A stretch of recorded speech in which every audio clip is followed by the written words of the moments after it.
गुरुर्ब्रह्मा गुरुर्विष्णु गुरुर्देवो महेश्वरः गुरुरेव परं ब्रह्म तस्मै श्री गुरवे नमः।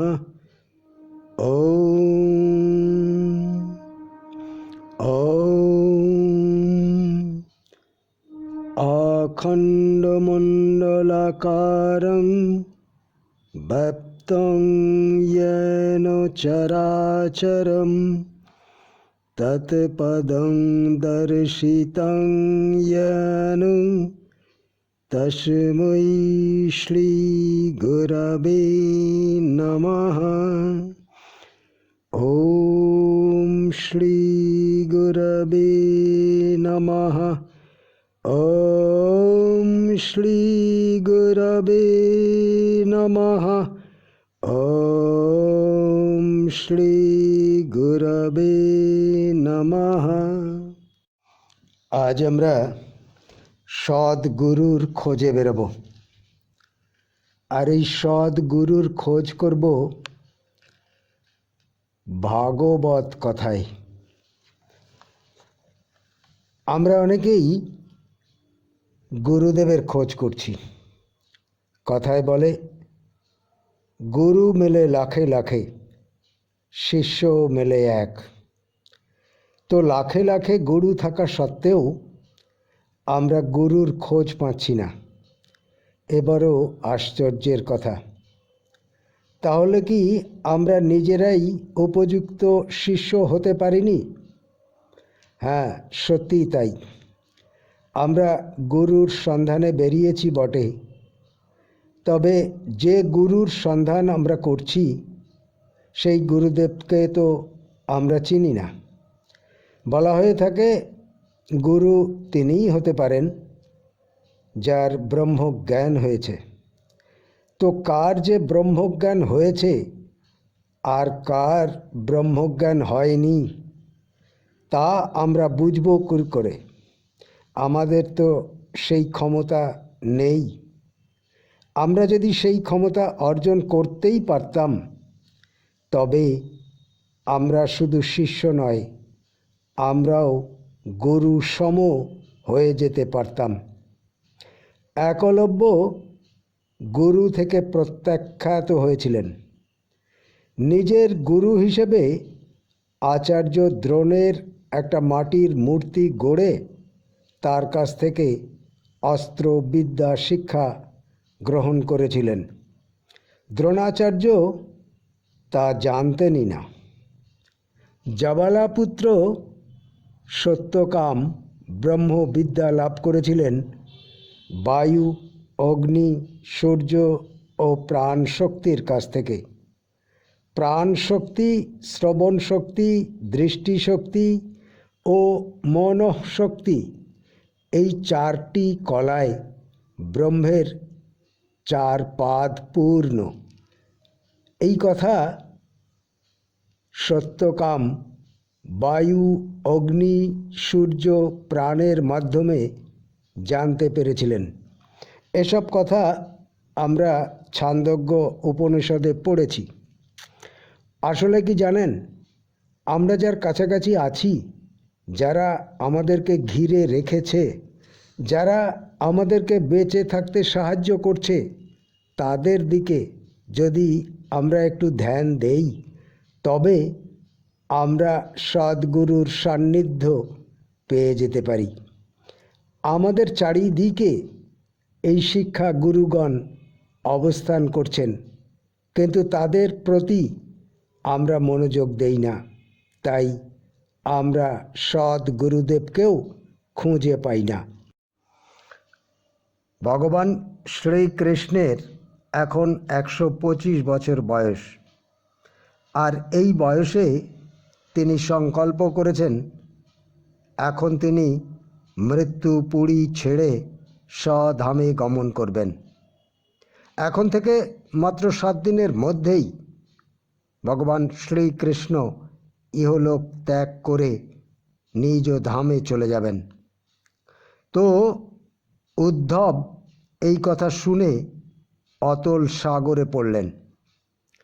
উদ্ধব ভেবেছিলেন সংসার পথে শ্রীকৃষ্ণকে অনুকরণ করে, কৃষ্ণ ভক্তদের সঙ্গে হাসি তামাশা করে, শ্রীকৃষ্ণের গুণ কীর্তন করে এই দুস্তর সংসার সাগর পার হয়ে যাবেন। এখন শ্রীকৃষ্ণ চলে গেলে তার কি হবে?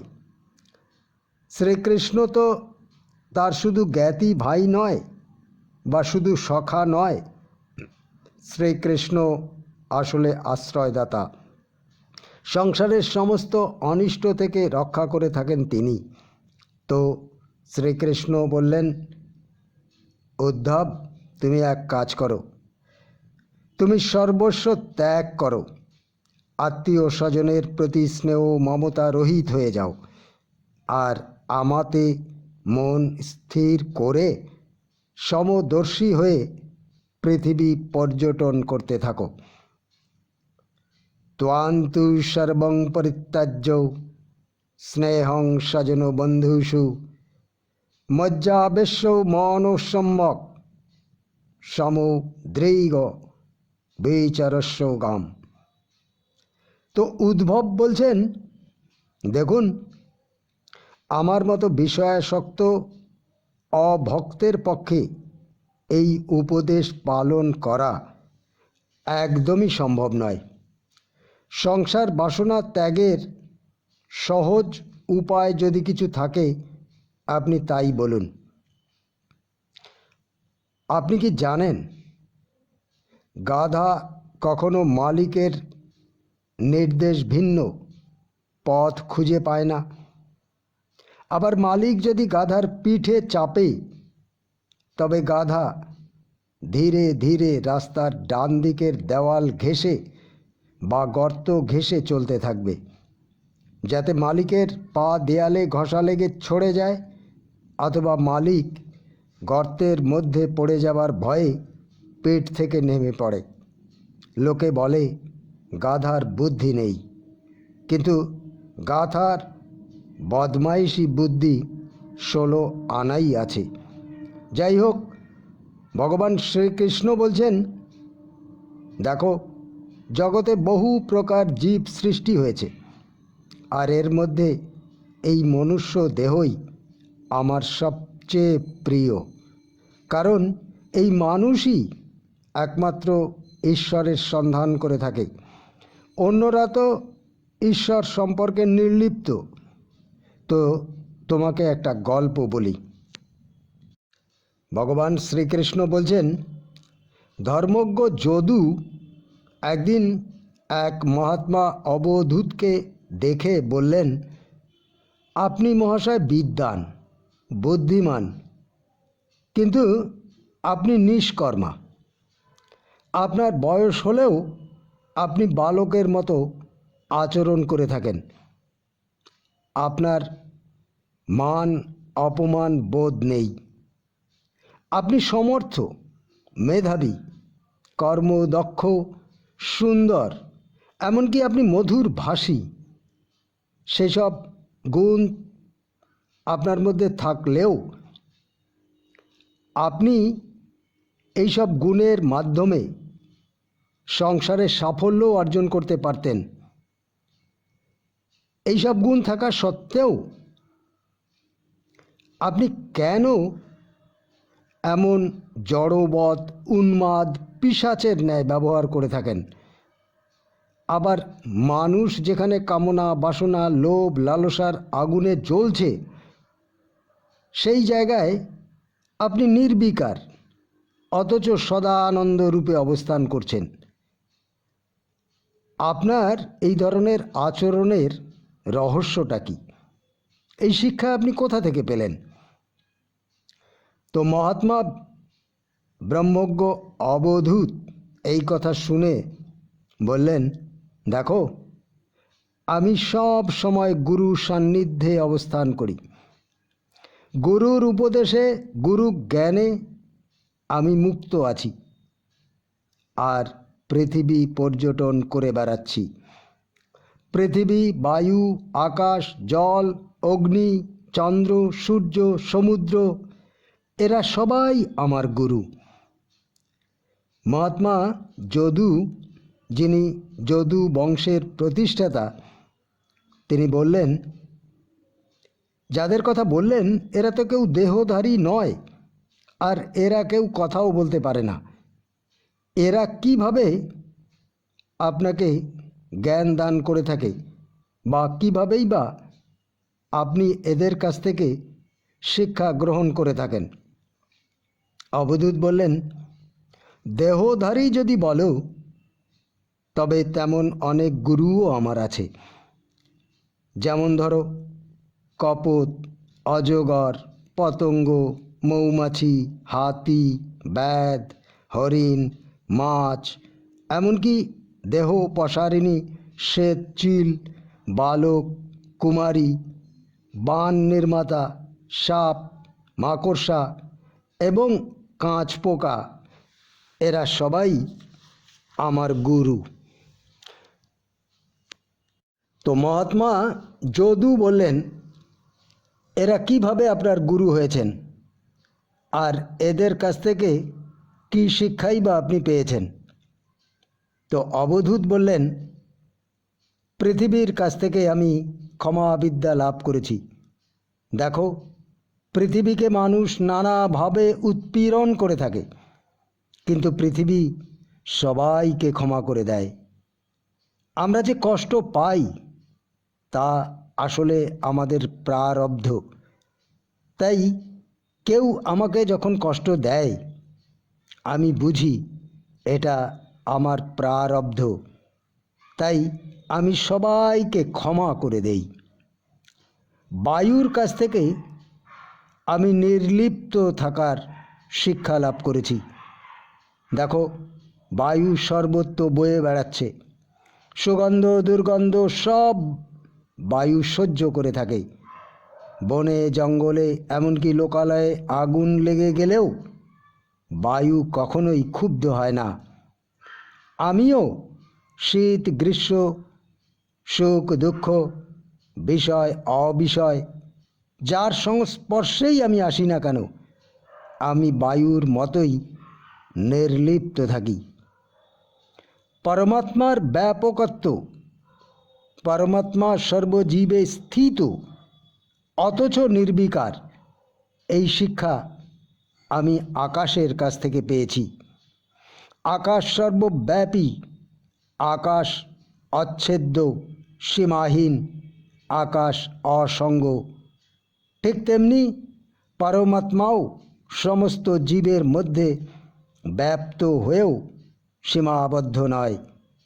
অন্যদিকে দেখো, ব্রহ্মজ্ঞ পুরুষ দেহকে আশ্রয় করে থাকলেও দেহের ধর্মে তিনি উদাসীন, দেহের ধর্মে তিনি নির্লিপ্ত। জলের কাছ থেকে আমি নির্মলতা, স্নিগ্ধতা ও মধুরতা জ্ঞান প্রাপ্ত হয়েছি। জলের স্বভাব নির্মলতা, স্নিগ্ধতা, মধুরতা, এই গুণগুলোও ব্রহ্মজ্ঞ পুরুষকে আশ্রয় করে থাকে। অগ্নির কাছ থেকে আমি সর্বভূক হতে শিখেছি। আমি ঊর্ধ্ব গতি সম্পন্ন হতে শিখেছি। অগ্নি সব কিছুকেই গ্রহণ করে থাকে, তা সে ভালো মন্দ যাই হোক না কেন। অগ্নি সব কিছুকেই ঊর্ধ্ব বা ঈশ্বরমুখী করে দেয়। অগ্নি মূল ভূতকে স্বধামে প্রেরণ করে থাকে। তাই ব্রহ্মজ্ঞ পুরুষ যা কিছু প্রদত্ত হয় সব কিছু তিনি গ্রহণ করেন, কিন্তু নিজে কখনো মলিনতা প্রাপ্ত হন না। কালের পরিবর্তন হয়, আত্মার কখনো পরিবর্তন হয় না। এই শিক্ষা আমি চাঁদের কাছ থেকে পেয়েছি। দেখো, চাঁদের কলাসমূহের হ্রাস বৃদ্ধি ঘটতে থাকে, কিন্তু তাতে চাঁদের কোনো পরিবর্তন হয় না। তেমনি কালের প্রবাহে জীবের জন্ম, অস্তিত্ব বৃদ্ধি হয়, আবার পরিণামে মৃত্যু বা নাশ প্রাপ্ত হয়। এই যে পরিবর্তন, এতে করে দেহরূপ আত্মার কোনো পরিবর্তন হয় না। আসক্তিহীন বিষয় ভোগ ও বিশুদ্ধ রূপ বিষয় ত্যাগ, এই শিক্ষা আমি সূর্যের কাছ থেকে শিখেছি। সূর্য জলরাশিকে আকর্ষণ করে শুদ্ধ করে আবার যথাকালে বর্ষণ রূপে জলকে ফিরিয়ে দেয়। জলের দ্বারা সে আসক্ত হয় না, তেমনি ব্রহ্মজ্ঞ পুরুষ অবস্থা বিশেষে বিষয়কে গ্রহণ করে থাকে, আবার যথাসময়ে বিষয় ত্যাগ করে থাকে, কিন্তু নিজে বিষয়ের প্রতি আসক্ত হয় না। সমুদ্রের কাছ থেকে আমি প্রশান্ত হতে শিখেছি, গম্ভীর হতে শিখেছি এবং সুখে দুঃখে সমভাবে অবস্থান করবার শিক্ষা পেয়েছি। সমুদ্রের গভীরে প্রশান্ত গম্ভীর, সমুদ্রের গভীরে আছে মণিরত্ন, তেমনি ব্রহ্মজ্ঞ পুরুষের স্বভাব শান্ত গম্ভীর, ভেতরে আছে অনন্ত বিভূতি ঐশ্বর্য। বর্ষায় সমুদ্র বেলাভূমি অতিক্রম করে না, আবার গ্রীষ্মকালে সমুদ্র শুকিয়েও যায় না। জ্ঞানী ব্যক্তি সুখে উৎফুল্ল হন না, আবার দুঃখে উদ্বিগ্নও হন না। কপোত পাখির কাছ থেকে আমি মায়াকে পরিত্যাগ করবার শিক্ষা পেয়েছি। কপোত পাখি সন্তানের মায়ায় নিজেও ব্যাধের কবলে পড়ে মৃত্যু যন্ত্রণা ভোগ করে থাকে। সংসারের প্রতি আসক্তি আমাদের পরিণামে দুঃখ ভোগ করায়।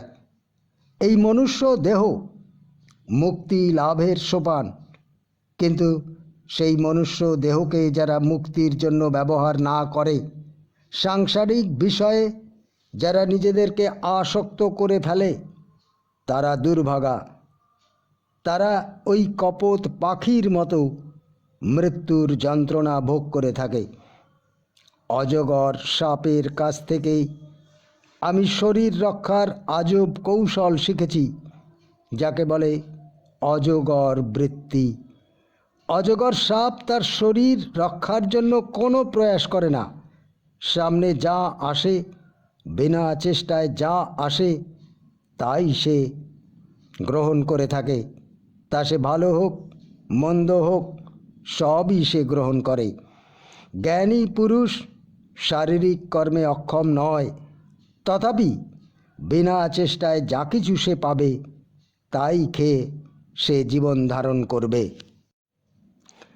রূপের আসক্তি যে কি ভয়ঙ্কর তা আমি পতঙ্গের কাছ থেকে শিখেছি। পতঙ্গ আগুনের প্রতি আকৃষ্ট হয়ে মৃত্যু বরণ করে থাকে।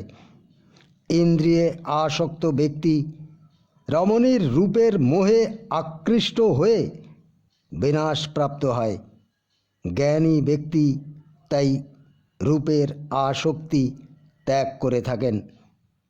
সঞ্চয়ের দিকে মনোযোগ না দেওয়া আমি মৌমাছির কাছ থেকে শিখেছি। জ্ঞানী ব্যক্তি কখনো সঞ্চয় করবেন না।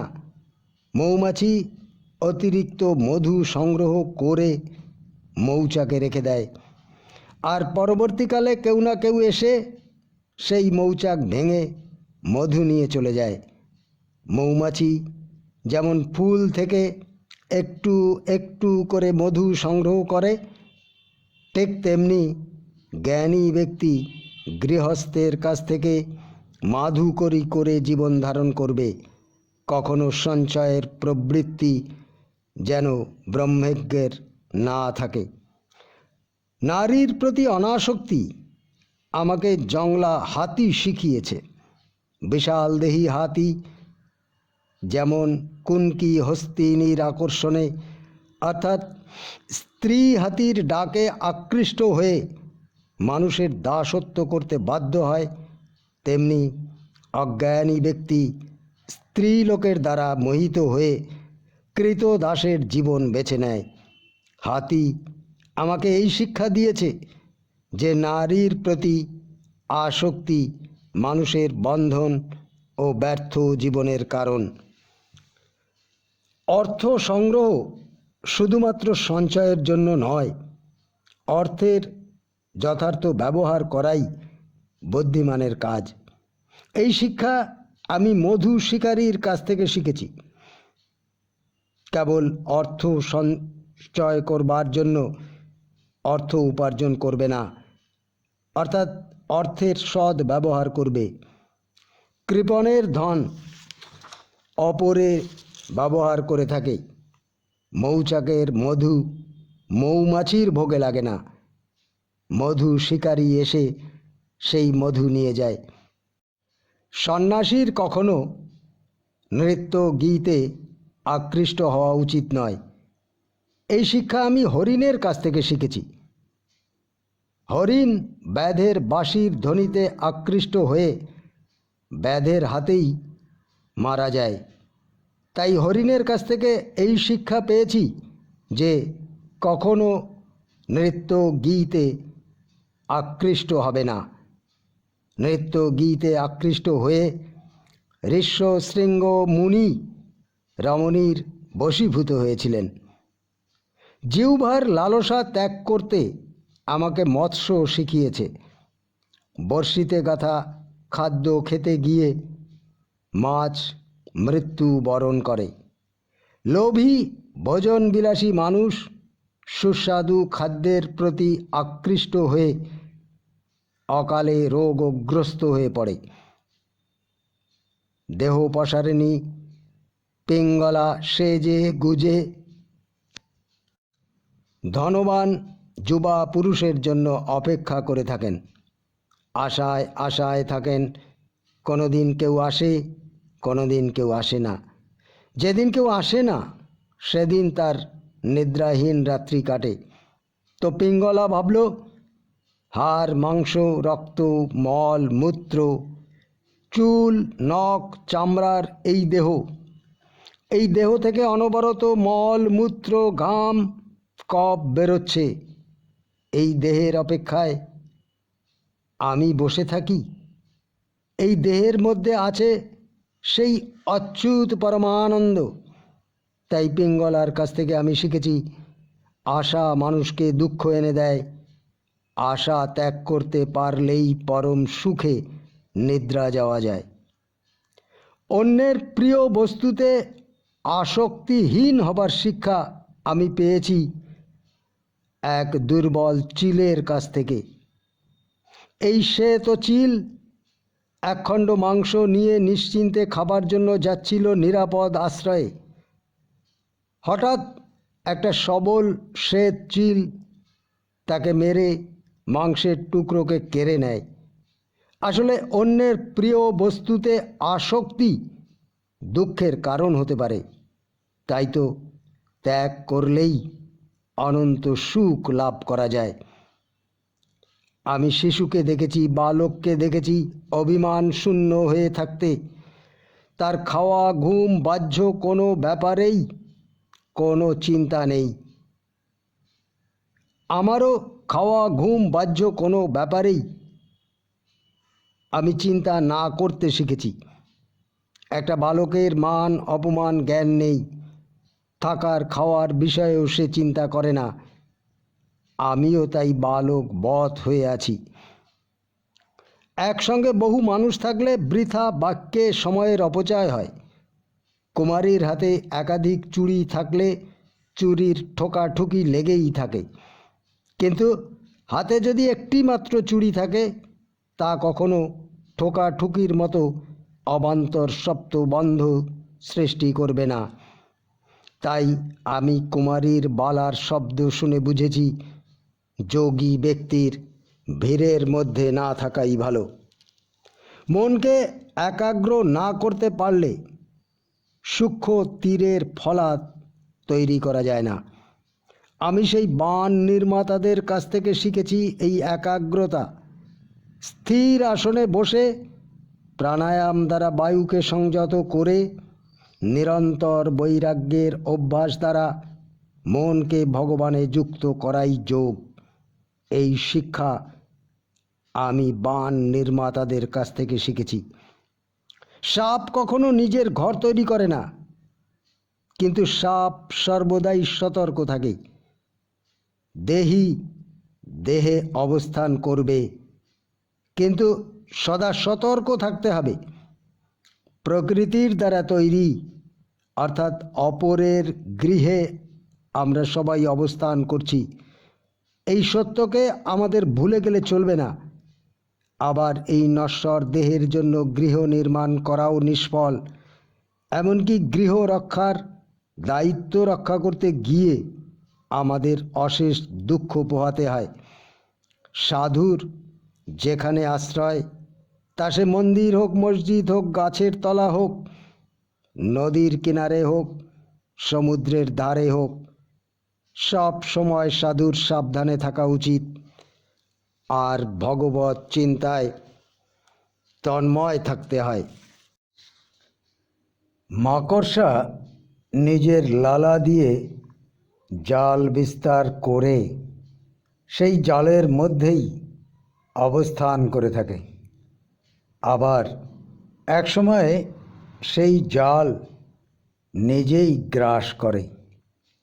ভগবান নিজেই নিজের সৃষ্টির মধ্যে নিজেই প্রবিষ্ট হন।